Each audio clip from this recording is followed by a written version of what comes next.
I'm so happy to have you with me. Such a gift. It's such a gift, exactly. I've been following your work for 2 years. I've invited you to some of our industry group leaders, and you shared so many amazing insights and feedback, and I want our audience to benefit from it. Thank you. It's a pleasure to be here, Nelly. We have communicated and built a relationship so long virtually. To be here together in the same space, it's a gift and an honor. So happy to be having this conversation. Amazing. Thank you so much. Do you want to give a nutshell of what people know you for? Sure. I think most people would know me as Darren, the head of remote at GitLab. GitLab is a fascinating company. We're nearly 2,000 people now in over 60 countries, and in October of 2021 became the world's first all-remote company to go public, which was a big deal in the world of distributed work. I've been a remote work advocate for my entire life. It has enabled me to be the man I am and to really be intentional about what I call my identity stack. I'm a dad, an adoptive dad. I'm a father. I'm a husband. I'm a man of faith. I'm a man of my community. I'm a traveler. And I'm also an operator at GitLab. And what I have found is that distributed and remote work, when done well, when intentionally designed, enables people to be very deliberate about their identity stack. And so I work with hundreds of people that think similarly about prioritizing their identity stack. And I've done my best to share how we've done this at GitLab and how I've done this as Darren the human. And I hope other people are learning from it, and I'm excited to build the future of work with people like you. I'm so fascinated by this concept of identity stack, and this is why I was intentional when I asked my question, what people know you for. Because if I were to say, who are you, or introduce yourself, you can go in a lot of direction if you compile all this identity stack. Yeah. And today that's a cry from a generation that we hear, especially from Gen Z, where they say, I want to be my full self when I come to the office, or I want to be my full self when I work with a team. How does it work? You have an entire new framework around team ops. What is the process for people to show who they are before they get into the work? Yeah, I think the tension that you're feeling post-COVID is an entire generation of talent. They've used the past 2.5 years to reevaluate their identity stack. For many people, they were told that their vocation was their identity or was the primary driver of their identity. And they get into the rhythms and the routines, and you get a bit lost. COVID gave us all a moment to pause and reflect, and everyone came out of that thinking a little bit differently. They were able to audit their identity stack. And so the cry for this generation is, well, now I'm more familiar with who I actually am. How do I leverage work to build a more fulfilling life and create a positive flywheel where me living my best life enables me to live my most productive life at work?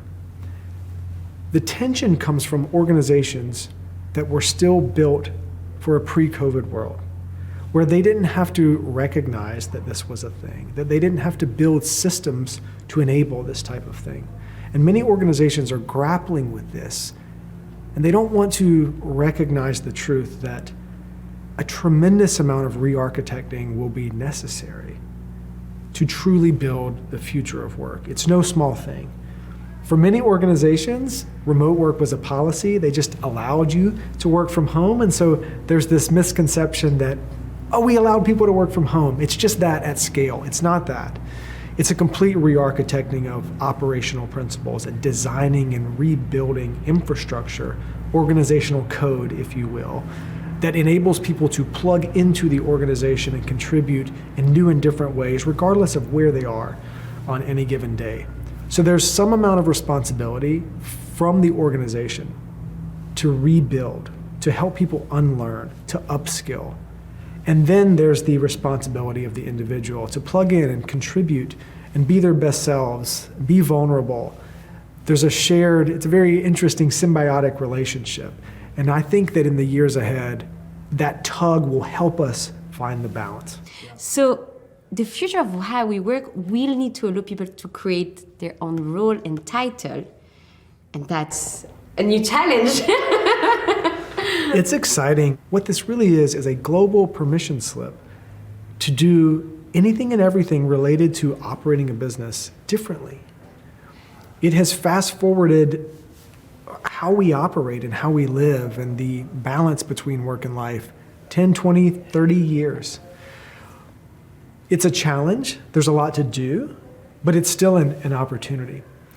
And for me personally, I've been able to build a life that enables me to thrive as a person without sacrificing my career. And for me, that's the whole of the opportunity.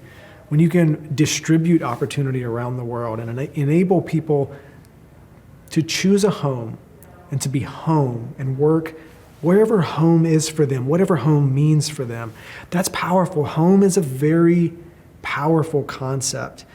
And organizations will have an opportunity to build infrastructure that enables people to feel grounded and rooted wherever home is for them, but still contribute in a meaningful way. In my estimation, this will enable us to create more progress than we've ever seen before. And I agree. And this concept of home has been adopted by companies. Like companies are not that people have said they really like working from home. They're trying to transform their offices into home. So how do even our spaces, whatever we invited to or go to, can also give us this feeling of home? I think it's such an exciting conversation. There's two ways to look at this. I've heard doom and gloom around workspace where in a future of work where they're not needed, should we all mourn the space? I look at it from the lens of the millstone has been removed from the proverbial neck of the space.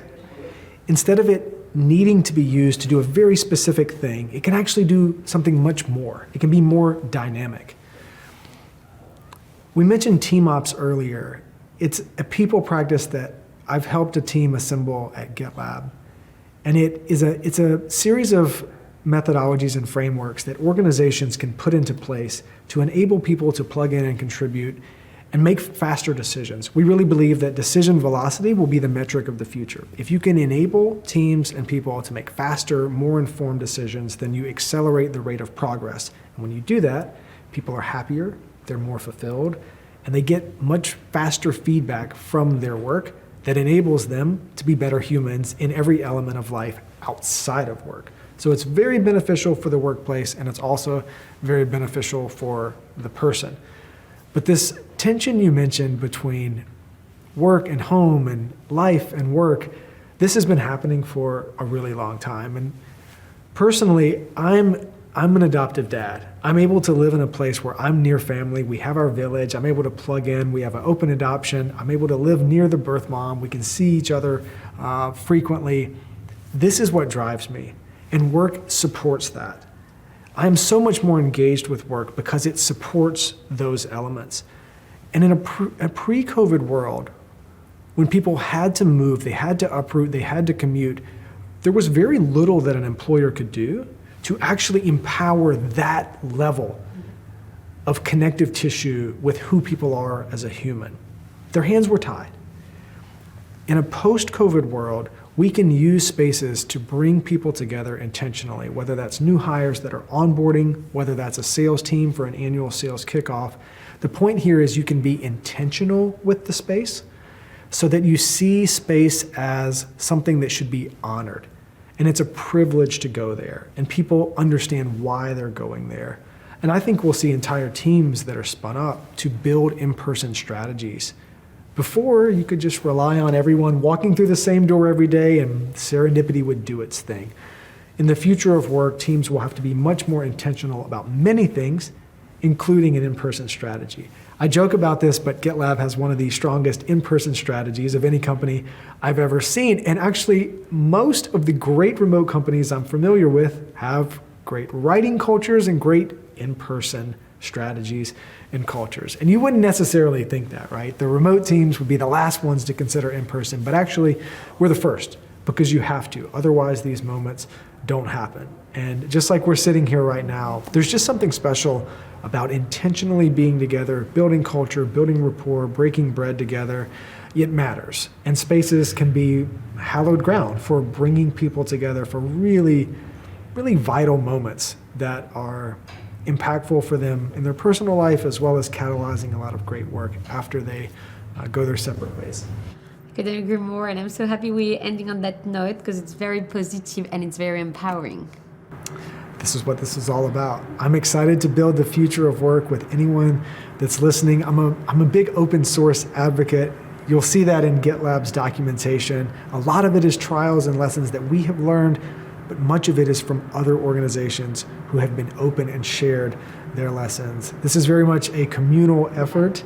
We'll look back in 5 or 10 years, and I think we'll be really proud of what we've collectively built. I agree. Thank you so much, Darren. Such a pleasure to have you. Absolutely. Thank you, Nellie, for the time. It's an honor to be here with you.